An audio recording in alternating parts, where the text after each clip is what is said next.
The spill that broke the past open. Madison Hale didn't scream when the scorching coffee hit her white blazer. She didn't shove the waiter, or shout, or even stand up. She froze.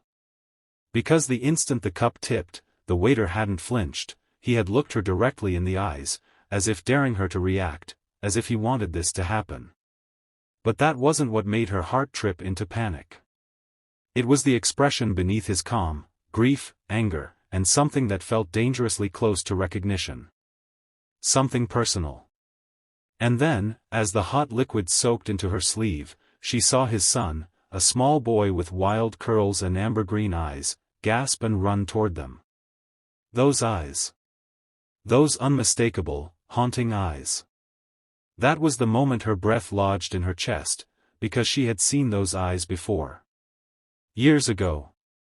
On someone she never expected to face again. And when she finally learned the full truth behind why the waiter had done it, why he had intentionally spilled that coffee, her entire world would split open. Before we go further, if this hook already has you wondering what secrets are about to explode, take a moment to like this video and subscribe to the Kindness Chronicles. It helps us bring you more powerful stories like this. Now, let's go back. Dallas mornings were normally loud and hectic, but the little corner bistro on Jefferson Street had a cozy warmth to it, brick walls, mismatched wooden chairs, soft folk music drifting from unseen speakers. Not a place Madison Hale would ever choose. But the investor she was meeting, a laid-back tech philanthropist named Charles Whitaker, insisted this cafe had heart, and told her she could use more spaces with heart in her life. She found that suggestion condescending, but she needed his connections, so she agreed. Madison arrived early, as she always did. She liked to assess her surroundings. Power required control, and control required preparation. She took her seat by the window, pulled out her tablet, and began reviewing files. She didn't look up when the waiter approached. She didn't even glance at his name tag. "Good morning. Can I get you started with anything?" His voice was calm, low, steady. "Black coffee," she said without looking up. "Of course." There was a pause. She felt him still standing there. Slowly, almost reluctantly, she lifted her eyes. The waiter, tall, broad-shouldered, dark hair slightly disheveled, was staring right at her. Not in admiration. Not in recognition one typically reserves for celebrities. No, this was different. It was recognition layered with pain. And something else. Something dangerous. Their eyes held for one long, thick second. Then she broke the gaze and returned to her tablet, dismissing him mentally. She didn't notice the little boy hiding behind the counter, peeking at her with identical amber-green eyes. She didn't see the way the waiter, Evan, as she later learned, gently nudged his son back and whispered, "Benji, stay there. Daddy's working." What she did notice was how unusually quiet the moment felt. Unsettlingly quiet.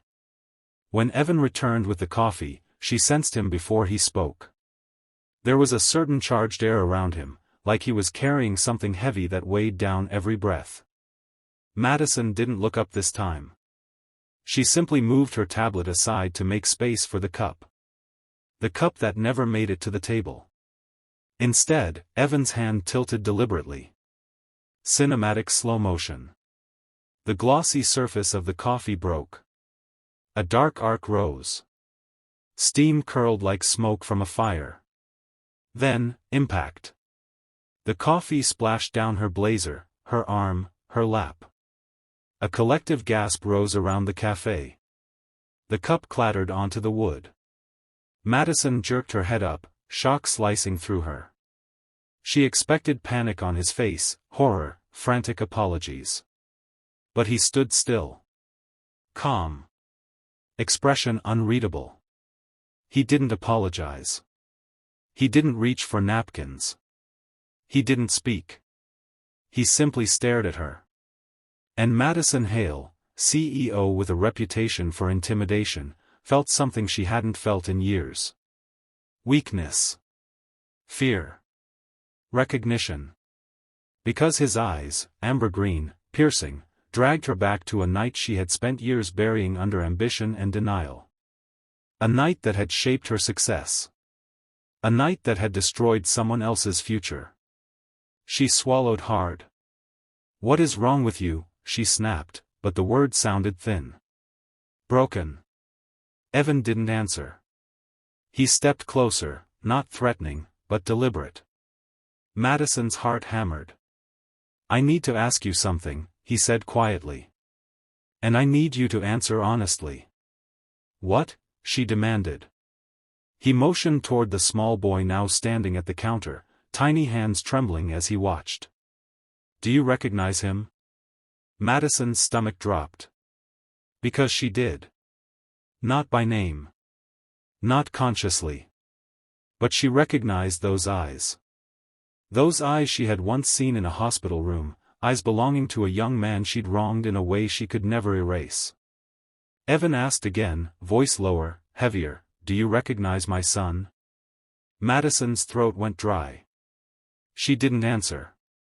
Because the truth was clawing its way up her chest, suffocating her.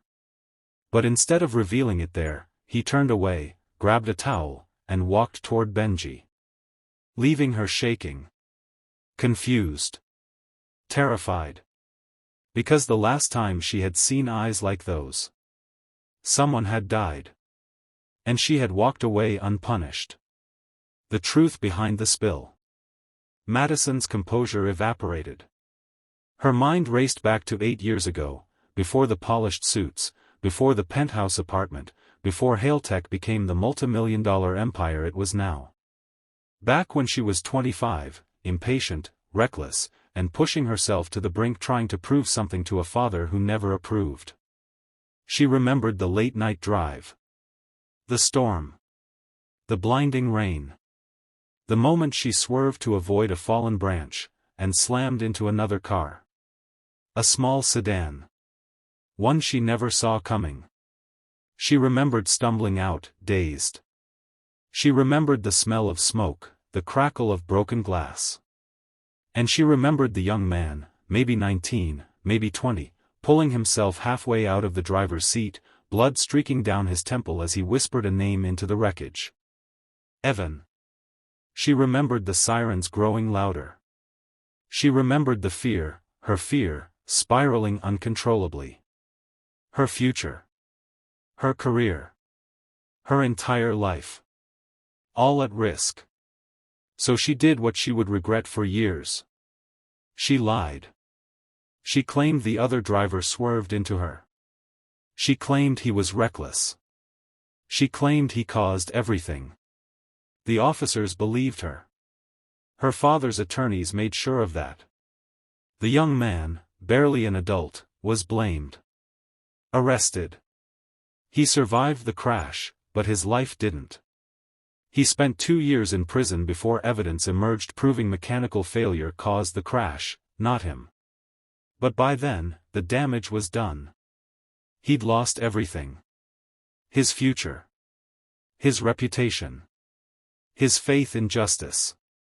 Madison had never forgotten those amber-green eyes staring at her through the cracked windshield. Eyes filled with confusion, pain, betrayal. Eyes just like Evan's. And now she knew why. That boy in the cafe, Benji, was the son of the man whose life she had shattered. The man she had lied about. The man she had walked away from as if he were an obstacle instead of a human being. And the waiter standing before her, Evan, was that man's older brother. The brother who had fought to clear his sibling's name. The brother who now had custody of the man's only child. The man who had died 3 years ago, from stress-induced heart failure at just 27. Because of her. All because of her. Madison stood shakily as Evan finished comforting his son. When he turned back to her, his expression was carved from stone. "You remember now," he said quietly. Her voice cracked. "Evan, your brother." You lied," he said simply. "You lied and my brother paid the price. He lost everything. His health. His